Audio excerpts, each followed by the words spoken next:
G'day everybody, welcome back to another episode of Craft by Tim. I'm starting to get more and more sick, which is great. I love this. Anyway, today we're going to be making a really easy project. Hopefully it's going to be easy, I have no idea. A tool roll for all of my leatherworking tools, because it's annoying keeping them in a box. It's not an easy way of transporting tools. So I'll show you what I've got so far. So this is essentially it. It is about 1 meter long and it is actually canvas drip sheet. So you can go to any sort of painting hardware supply store. I got this one from Bunnings, but you'd probably find them at Home Depot if you live in America. Basically, anywhere that sells paint will probably sell this. Like paint as in large amounts of paint. They're really thick canvas. Some of them have like plastic backings and stuff like that. I don't like that. I like the plain canvas because it gives it more of a oldish look. This is actually, funnily enough, from a previous project that I was going to upload, but it just never worked out in the end. I was making a canvas carry bag. All I've done is I've rolled over the edges, so we have a nice consistent sort of edging all the way around, and from here we're going to start to lay out our tools. So we have our hole punch, and I'm thinking heaviest things on this end because as you roll them up, then it's closest to the inside, and it's not going to unravel unexpectedly.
Rivet setting thingy, an edge slicker, various punches that I use for rivet setting, specialty things. This is for those snaps, those sorts of things.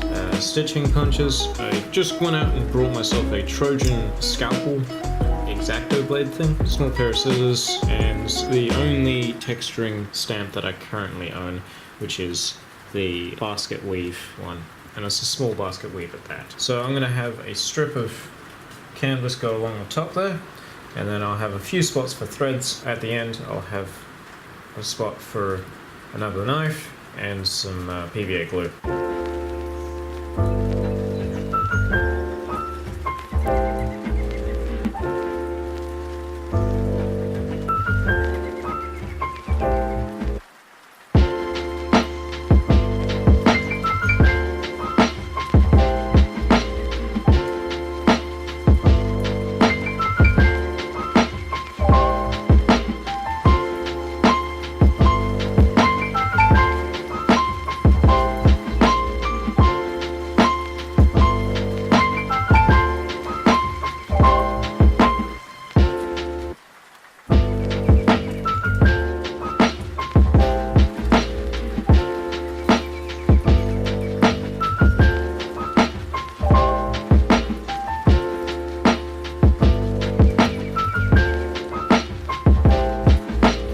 There you have it.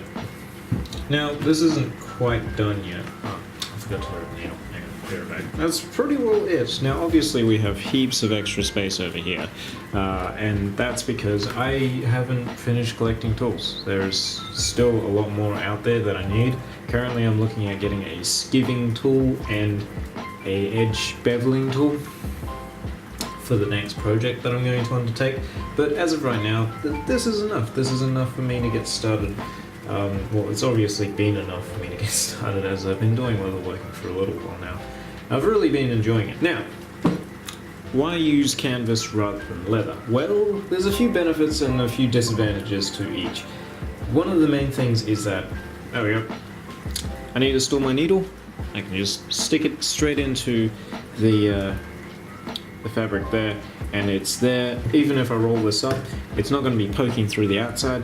That's my main benefit to using canvas. Something I noticed up along here, up until I put in this, because I didn't actually have anything up the top here, I actually had a massive problem that the top, when you roll it up, it would sag because there's just nothing there to give it strength. So that's why I decided to start putting things up the top. Now, hopefully I'll eventually just sort of build up thread along here until I've got a variety of different colors, but as of right now, that's pretty good. The other thing that I did was I actually doubled this up, so this is twice as thick as my regular stuff, and the reason is because it once again adds just that little bit of rigidity to the entire thing. You can shake it, nothing falls out from either side.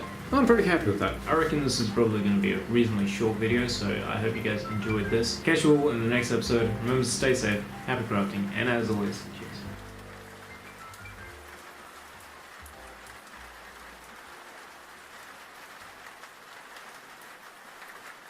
I was just thinking about this. It was my birthday not too long ago. For my birthday, my dad got me one of these from an antique store. Actually, no, it was a yard sale whilst they're in New Zealand, I think. It's a very interesting tool. We believe it's for leatherworking, but we have no idea exactly what it is. So I was wondering, with the awesome power of the internet, whether or not anyone has ever seen a tool like this. There's a little bit of writing there. We looked it up, couldn't really put a name to it. Like, I think we found the name. We weren't able to find the tool. There's a part that's missing there, and we are under the impression that there's also meant to be something that goes through these holes here, because one of them, this one, is threaded, but this one is not. So I've never seen this before, and I'm very curious as to what it is. So if anyone knows, or knows someone who might know, please share this video with them. My thought is it might be for stitching, but it could also be for like a watch strap. That's kind of my thought, for punching the holes in a watch strap, but it seems to be in the wrong orientation for that, so I don't really know. But yeah, I'm very keen to find out what this is, so if anyone has any ideas, please let me know in the comment section. I'd be very interested in finding out.